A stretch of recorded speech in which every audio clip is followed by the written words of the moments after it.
Hey, this is Mike Matthews from Muscle for Life and Legion Athletics, and in this video podcast, we are going to talk weight loss, specifically how to lose weight faster, and even more specifically, how to lose fat and not muscle faster, because that's really the goal, right? And I'm going to share with you 5 simple ways to speed up your fat loss while preserving muscle, or possibly even gaining muscle, depending on where you're at and what you're doing. And these 5 points are: 1, use an aggressive but not a reckless calorie deficit. 2, eat a high protein diet. 3, do a lot of heavy compound weightlifting. 4, use high intensity interval training to burn fat even faster. And 5, take fat loss supplements that actually work. Okay, so let's start with the first one, which is use an aggressive but not a reckless calorie deficit. Now, this is important, of course, because if you're gonna lose fat, you have to be in a calorie deficit. If we're not on the same page, just click the link up here to read an article that I wrote about energy balance, which is the relationship between the amount of calories that you are eating and you are burning, so you understand why calories in versus calories out matters and will always matter. Now, once you understand that, the question is, how many calories should you be eating? How large should your deficit be? Now, of course, the larger the deficit, the faster you lose weight and the faster you lose fat. But if you take it too far, you also start to lose muscle and you just feel like utter shit. And that's why starvation dieting sucks, of course, and that's why I recommend that you use a calorie deficit of about 20 to 25%. And if you're very overweight, you could go as high as 30%. But for those of you who are lean, wanting to get really lean, I would say probably better to be around 20%. For those of you that are normal, wanting to get lean, 25%, overweight or very overweight, wanting to get to the normal range, 30%. And so what that means then is you should be eating anywhere from 70 to 80% of your total daily energy expenditure. 80% being the more moderate deficit of 20% and 70% of that number being the more aggressive or the most aggressive that I recommend, deficit of about 30%.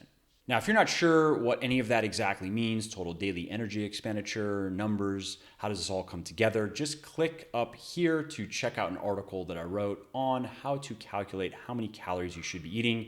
It also has a calculator built into it, which makes it really easy. Okay, point number 2, eat a high protein diet. This one is very important because when we're talking body composition, protein is by far the most important macronutrient. And protein is the primary reason as far as body composition goes as to why a calorie is not a calorie. So not all calories are the same when we're talking losing fat and not muscle. Now, if all we cared about was weight and we didn't care whether that weight were fat or muscle, then we wouldn't have to worry about macronutrients, protein, carbs, fat. All we'd have to worry about is our calories. But as we don't want to wind up skinny fat, we do have to care about body composition, which means we have to care about macronutrients, protein, carbs, and fat. And out of those 3, protein intake is the most important. For example, studies show that eating adequate protein helps us recover faster from our workouts. It helps us gain muscle and lose fat faster. It helps us retain more muscle while we are restricting our calories for fat loss. And it also helps us feel more satiated. It helps us feel fuller from our meals, which of course makes it easier to stick to our diets. The bottom line is really a high protein diet beats a low protein diet in just about every way, and especially when we are dieting.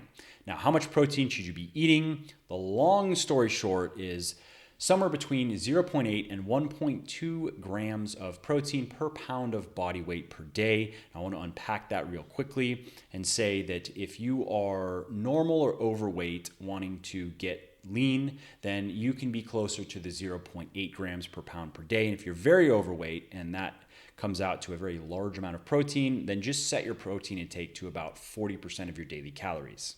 Now, if you are lean, wanting to get really lean, especially if you also are an experienced weightlifter and you have a fair amount of lean mass, then I recommend a higher protein intake to maximize muscle retention.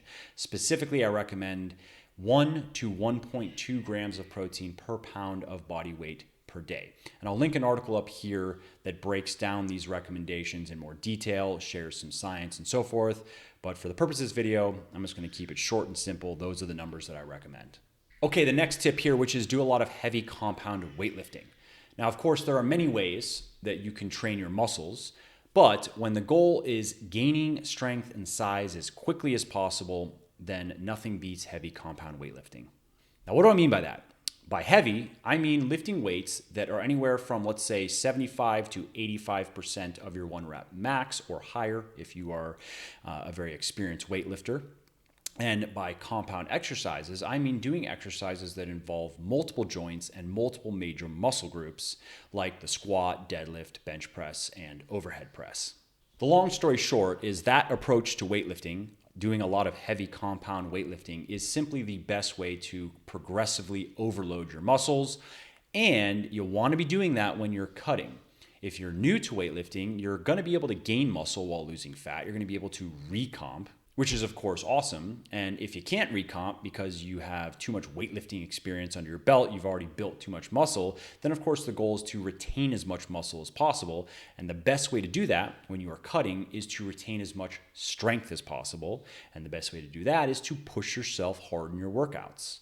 You should actually push yourself to make progress. You should be trying to gain reps and maybe even add weight to the bar while you're cutting. And you'll find that you probably can. For example, I find whenever I cut that I can usually continue gaining reps, which can turn into putting weight on the bar depending on where I'm at, for probably the first 4 to 6 weeks of cutting. And then for the next 4 to 5 weeks, I tend to just plateau. So my numbers are just stuck, which is fine.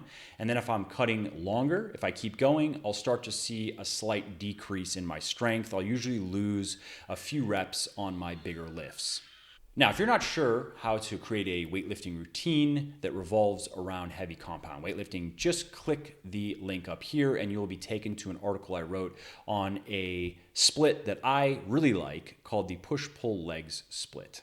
Okay, the next tip here is to use high intensity interval training or HIIT, H-I-I-T, to lose fat faster. And the reason why I'm a fan of HIIT is it is the best type of cardio you can do for maximizing fat loss, period. For the time that goes into it, you get the most fat burning out of it.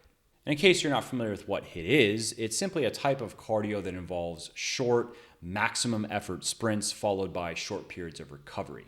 Now, as far as specifics go, I myself don't do and I don't recommend more than 2 to 4 20 to 25 minute HIIT workouts per week. And yes, you heard that correctly. Just 2 to 4 cardio workouts per week when you're cutting is enough to significantly move the needle. Now, as far as types of cardio go, I particularly like biking, either recumbent or upright. These days, I'm doing an upright.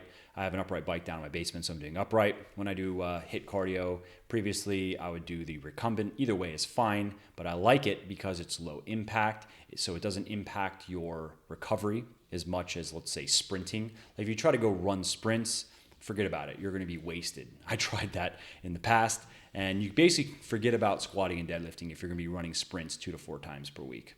Biking, however, does not beat you up like sprinting. There's no comparison, actually, if you're just on an upright or recumbent bike. It's so much so that you really probably won't even notice the after effects of the biking, whereas the sprinting is going to leave you incapacitated probably.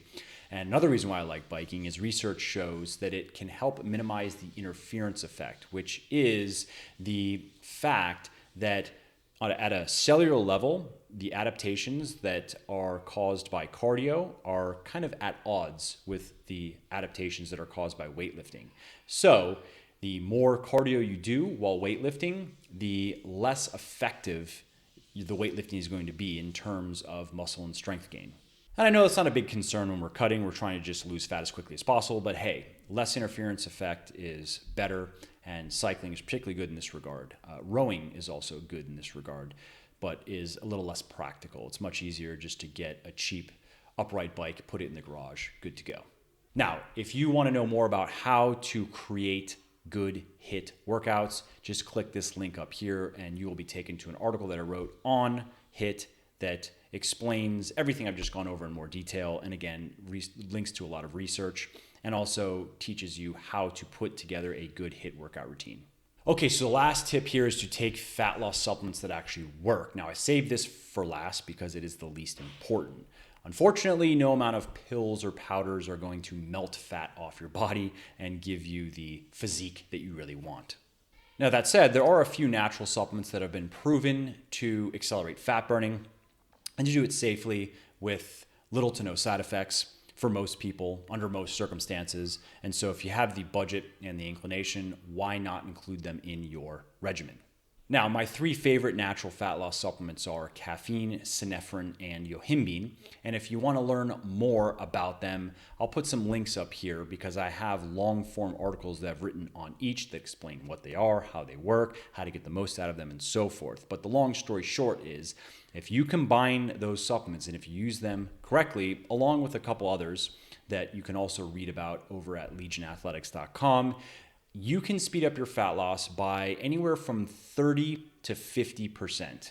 And I'm not just plucking those numbers out of thin air either. Those are based, 1, on scientific research on these individual ingredients, and 2, on anecdotal evidence that I have not just with my own body, but working with thousands of people. So I'm very comfortable saying that with the right fat loss stack, so to speak, you can accelerate fat loss by 30 to 50%. So if with no supplements, you could lose a pound of fat per week, which you could turn that into 1.3 to 1.5 pounds per week through supplementation. And that's it for the video. I hope you liked the tips. I hope you find them helpful. I hope it helps you get shredded faster. And if you did, please do give the video a like and drop a comment down below. Let me know what you thought, and share any of your tips or share your experiences with any of the things I talked about, or maybe if there's something that I didn't say that you think everybody should know, just drop it down in the comments below. And of course, hit the big red subscribe button over here if you want to know when my next video goes live. It's free, of course, and YouTube will send you a little notification to let you know when the next video goes up. All right, thanks again. I will see you in that next video.